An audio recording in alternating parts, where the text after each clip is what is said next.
La habitación marcaba el tiempo sin mí. Gota, gota. Un suave metrónomo del gotero intravenoso, tan constante como una respiración que yo no lograba alcanzar del todo. Las luces fluorescentes zumbaban como un insecto atrapado sobre la cama de cuidados intensivos. Y el aire olía a metal y a limones y a algo que no quería nombrar. Una enfermera presionó 2 dedos en mi muñeca y susurró, «Quédate conmigo», como si las sílabas pudieran volver a coser una costura. En el trabajo, yo era la que conciliaba columnas que nadie más podía hacer cuadrar. Manos tranquilas, números limpios. La persona a la que llamaban cuando el sistema se congelaba. No recuerdo haberme caído, solo la alfombra cerca de mi cara, gris y salpicada con un hilo azul en el que me fijé mientras el mundo se inclinaba bruscamente a la izquierda. Alguien gritó mi nombre como si tuviera peso. Sirenas, puertas, un techo que pasaba como un aburrido rollo de película. Luego, este lugar blanco, brillante y demasiado quieto. ¿Sus contactos de emergencia?, preguntó la enfermera. Mis padres. Escuché mi propia voz responder desde la distancia. No podía ubicarla, como si hablara desde el otro lado de un lago. Llamaron. Yo escuché porque no había nada más que hacer. La enfermera puso el teléfono en altavoz para que sus manos pudieran quedarse donde estaban. Un ser humano medido y competente. Hola. La voz de mi madre, alegre. Un tintineo de platos por debajo. Hablamos de la unidad de cuidados intensivos del condado. Su hija ha sido ingresada. Necesitamos que vengan. Oh, estamos cenando con nuestro hijo y su nueva novia, dijo mi madre con ligereza, como si la hubiera invitado a comparar agendas. ¿Es urgente? Se desplomó en el trabajo. Nos preocupa una hemorragia interna. Puede que no sobreviva a la noche. Un breve silencio. Luego mi padre, bueno, rezaremos. La línea telefónica crepitó en el aire estéril. La mandíbula de la enfermera se movió una vez, como si estuviera tragando algo duro. Señor, señora, ¿entienden? Sí, entendemos, dijo mi madre, y el tintineo de un vaso contra un plato viajó claramente a través de los kilómetros. Iremos mañana. El monitor a mi lado siguió contando dígitos de un verde brillante, fingiendo que el mundo era razonable. Vi cómo los ojos de la enfermera se ablandaban con una tristeza que pertenecía a extraños que, aún así, te eligen. Se inclinó hacia mí. ¿Hay alguien más a quien llamar? Había gente a la que amaba, pero el amor es un cristal frágil, y yo estaba cansada de barrer los pedazos. Negué con la cabeza. El movimiento arrastró una cuerda de dolor a través de mis costillas. La enfermera me apretó la mano. Profesional, lo suficientemente breve. En la hora que siguió, aprendí cómo un cuerpo puede ser pesado y ligero a la vez. Cómo la respiración puede convertirse en una cuerda a la que te aferras con las palmas en carne viva. Pensé en los cumpleaños que había planeado para ellos, en las comidas que cociné mientras mi hermano traía a casa trofeos solo por existir. Dejé que los hechos se alinearan como asientos en un libro de contabilidad. Débito, crédito, saldo. ¿Quieres dictar algo?, preguntó la enfermera en voz baja. Por si estás demasiado cansada más tarde. Papel, susurré. Y un bolígrafo. Trajo ambos. Apoyé la mano en la barandilla de metal blanco, escuché el goteo marcar segundos que quizás no me pertenecían, y comencé la primera frase de una nota que sobreviviría a la noche. El bolígrafo se sentía más pesado de lo que debería, como si hubiera absorbido el peso de cada palabra que nunca había dicho en voz alta. El papel era del hospital, fino, crujiente, con una tenue línea azul esperando que la verdad la atravesara. Empecé con sus nombres, no, mamá, o, papá. Sus nombres completos, legales y limpios. Se sentía más frío así, como trazar un límite con tinta. La primera línea salió fácil. No reconocerán a la persona que escribe esto. El monitor que pitaba parecía escuchar. Podía oír mi propia respiración entrecortarse entre frases. Mi voz estaba en silencio, pero las palabras seguían haciendo ruido dentro de mí. Durante años, yo había sido su red de seguridad. Su inversión silenciosa. La hija que pagaba las tarjetas de crédito que ellos gastaban al máximo, accidentalmente. La que reservaba su viaje de aniversario cuando ellos olvidaban sus propias fechas. La que sonreía mientras mi hermano era elogiado por un nuevo corte de pelo, como si existir en su órbita fuera un logro suficiente. Y, sin embargo, esta noche, mi vida podía terminar. Y ellos eligieron el postre por encima de mí. Escribí sobre esa llamada, no con ira, sino con precisión. Palabra por palabra, repetí lo que la enfermera les había dicho, lo que ellos habían respondido. Quería que lo vieran en blanco y negro, sin la comodidad de la memoria suavizando los bordes. La enfermera volvió para ajustarme el gotero intravenoso. ¿Estás bien?, preguntó, examinando mi rostro. Me estoy asegurando de que nunca confundan lo que pasó, dije. Sus ojos se encontraron con los míos por un momento. Había algo allí. Respeto, tal vez, o lástima. No importaba. No estaba escribiendo para ella. Cuando hice una pausa, mi mano se acalambró, las letras se inclinaron ligeramente a medida que mi agarre se debilitaba. Cerré los ojos por un momento y escuché los sonidos fuera de la cortina de la sala de cuidados intensivos, pasos, una risa ahogada de una enfermera en el puesto, el zumbido distante de una pulidora de suelos. La vida continuaba, indiferente. Subrayé una frase 2 veces. Ustedes no vinieron. Para cuando dejé el bolígrafo, el papel tenía más que palabras. Tenía mi decisión, una línea que ellos no volverían a cruzar. Lo doblé una vez, luego otra, metiéndolo debajo de la delgada almohada del hospital, donde lo encontrarían si no me despertaba. Mi mano descansó allí un momento más, como si lo sellara en su lugar. La enfermera atenuó ligeramente las luces. Intenta descansar, susurró, pero no cerré los ojos. Me quedé mirando las baldosas del techo, trazando la tenue cuadrícula sobre mí, y pensé en cómo a veces la supervivencia no es solo pasar la noche. Es decidir quién no te acompañará al día de mañana. La mañana llegó como una fuga lenta, la luz filtrándose por las rendijas de las persianas, el pitido constante, el aire demasiado limpio. Mi cuerpo se sentía extraño, envuelto en tubos y cables. Pero mi mente estaba más afilada de lo que había estado en años. No había muerto. Todavía no. Pero algo dentro de mí sí lo había hecho. La enfermera de turno trajo una bandeja, avena, zumo, un vasito de pastillas que traqueteaba. Tus constantes vitales se están estabilizando, dijo con una pequeña sonrisa. Eres fuerte. Fuerte. Esa palabra había sido mi maldición durante décadas. La gente asume que ser fuerte significa que puedes cargar con cualquier cosa que te dejen caer encima. Mis padres siempre habían sabido que yo sobreviviría, desastres financieros, negligencia emocional, la crueldad casual que disfrazaban de tradición. Y como siempre sobrevivía, nunca sintieron la necesidad de aparecer. Mientras comía la avena a cucharadas, cada bocado espeso e insípido, pensé en la nota debajo de mi almohada. Era más que una explicación. Era una llave. Si vivía, desbloquearía la siguiente etapa de mi vida. Si no, sería mi última palabra. Esa tarde, una trabajadora social pasó a verme. Me preguntó si tenía familia cerca que pudiera ayudarme cuando me dieran el alta. Casi me reí. Haré mis propios arreglos, le dije. Y lo hice. En las horas tranquilas entre las tomas de constantes vitales, envié correos electrónicos, hice llamadas. Tenía ahorros de los que ellos no sabían nada. Cuentas abiertas solo a mi nombre. Arreglé que el contrato de alquiler de mi apartamento fuera transferido a una amiga. Mi testamento fue actualizado en línea con unos pocos clics precisos.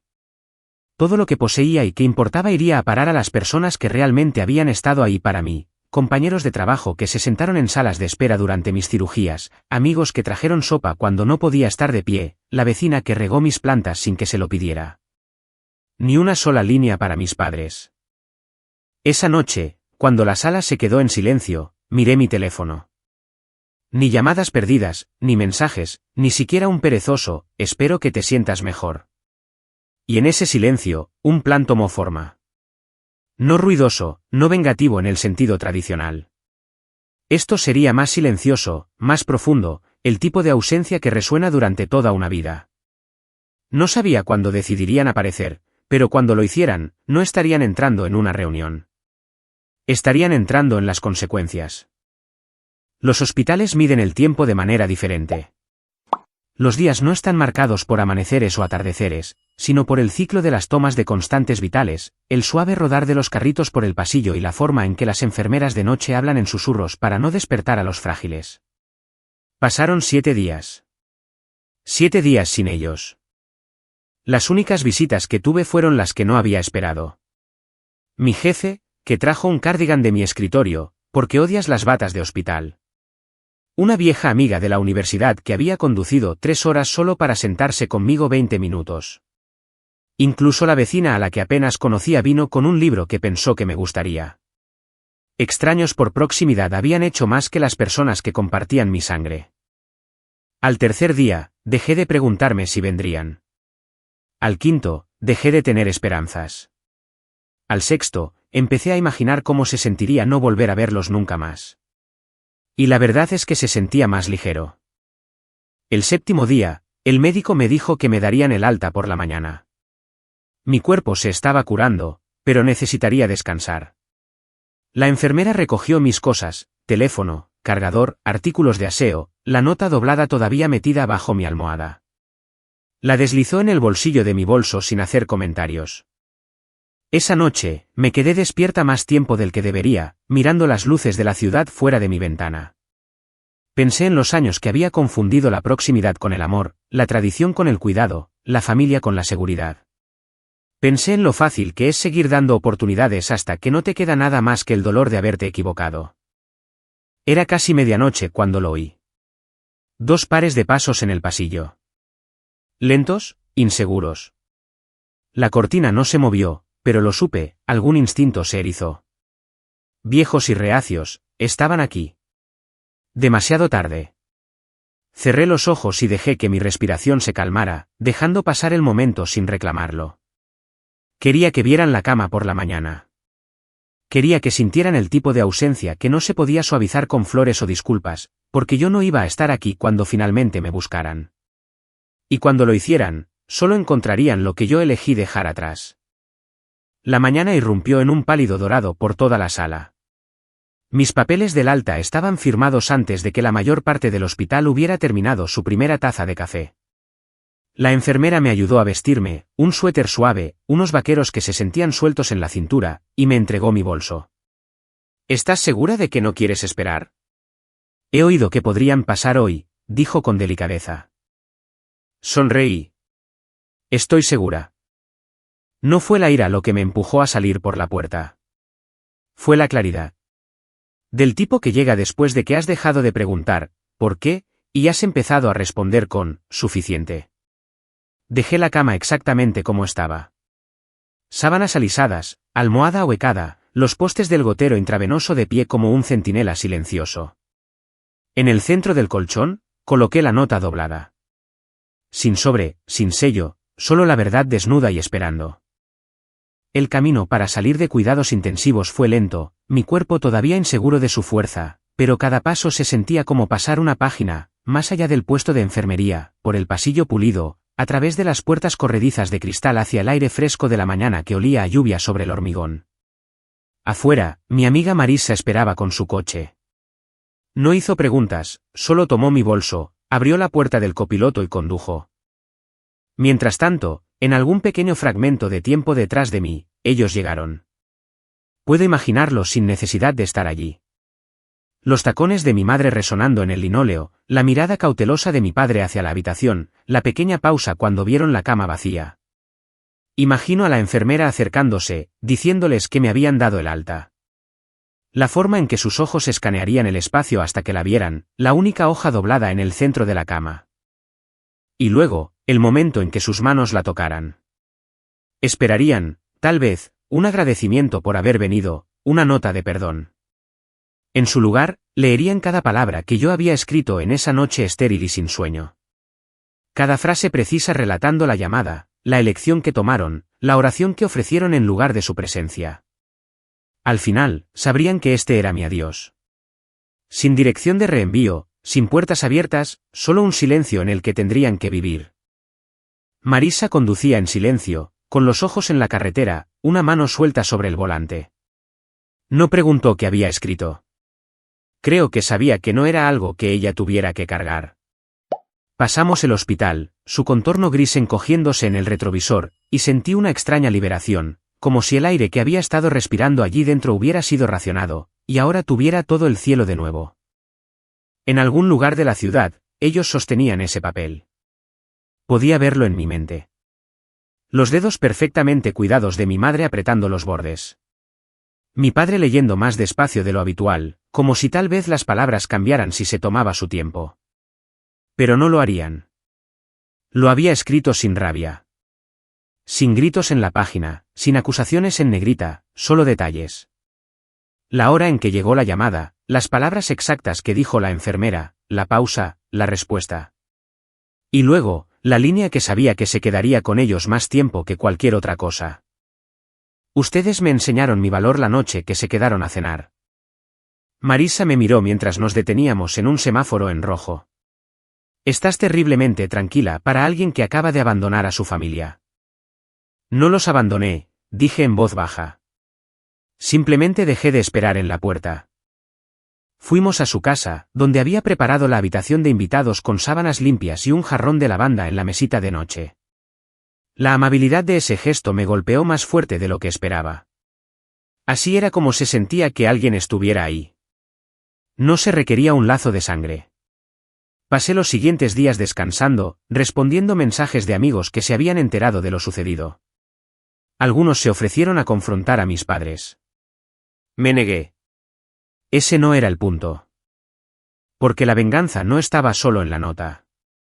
Estaba en la vida que estaba a punto de vivir sin ellos. Estaba en tomar el tiempo que ellos habían perdido y dárselo a la gente que lo merecía. En el fondo, sabía que esa hoja de papel en esa cama vacía los seguiría en cada festividad, en cada reunión familiar, en cada noche silenciosa en la que el teléfono no sonara. Tendrían que vivir sabiendo que habían perdido el derecho a ser llamados cuando más importaba. 3 días después, recibí el primer mensaje. Un simple texto de mi madre. Tenemos que hablar. No respondí.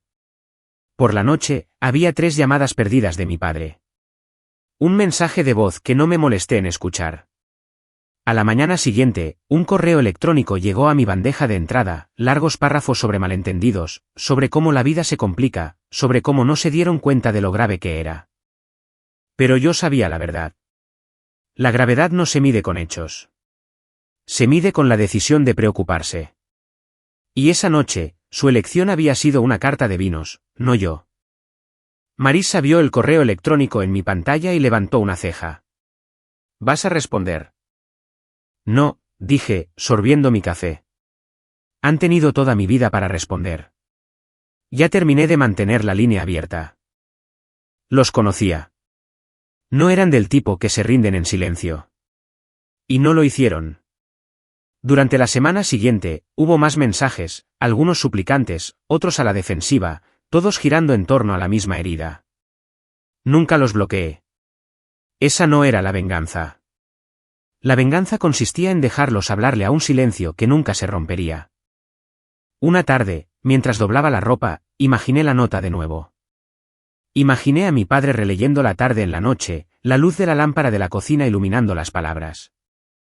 Imaginé a mi madre escuchando una canción en un restaurante que le recordaba a mí, solo para que su mente volviera a esa cama fría y blanca y al hecho de que la había encontrado vacía. Eso es lo que tiene la ausencia. Es más ruidosa que la presencia cuando es elegida. Y ahora era de ellos para vivir con ella. No les dije dónde me alojaba. No les dije que me estaba fortaleciendo. No les dije que cada día lejos de ellos se sentía como oxígeno llenando unos pulmones que habían estado colapsados durante años. Que pensaran que había desaparecido. Que se preguntaran si alguna vez me volverían a ver. Porque la verdad era que, incluso si lo hacían, nunca encontrarían a la versión de mí que dejaron atrás en esa cama de hospital. 2 semanas después de salir del hospital, estaba de pie en una cocina soleada que no era mía, pero que se sentía como un hogar. Marisa tarareaba junto a la estufa. El café llenaba el aire, y por primera vez en años, mi pecho no se sentía enjaulado. Mi teléfono estaba en la encimera, la pantalla iluminándose cada pocos minutos. Otra llamada de mi padre, otro mensaje de mi madre. No lo alcancé, ni una sola vez. Habían pasado años enseñándome lo pequeñas que eran mis necesidades en comparación con las suyas. Como mi lugar en la familia estaba en algún lugar después de la nueva novia de mi hermano, después de sus reservas para cenar, después de todo lo demás. Y yo había aprendido bien la lección, tan bien que ahora se la estaba aplicando a ellos. En algún lugar de su casa, sabía que esa nota doblada todavía vivía. Quizás en un escritorio, quizás metida en un cajón, quizás arrugada y desgastada por demasiadas lecturas culpables. Ya no necesitaba imaginar cómo se sentiría en sus manos. Sabía que tenía peso. No solo el papel, sino la verdad que contenía. Recordarían las palabras como si hubieran sido grabadas en cristal. Ustedes me enseñaron mi valor la noche que se quedaron a cenar. No fue la rabia lo que la escribió. Fue la claridad. Y la claridad no se desvanece. Marissa me deslizó una taza. Te ves más ligera, dijo. Lo estoy, respondí. Ellos la están cargando ahora. Y esa fue la justicia más silenciosa y aguda que pude darles. Devolverles la carga que me habían puesto encima desde que nací y verlos tambalearse bajo ella sin mis manos allí para mantenerlos firmes. No necesitaba una disculpa. No necesitaba un cierre. Tenía mi vida, mi aliento, mi libertad. Y ellos tenían el eco de una cama vacía.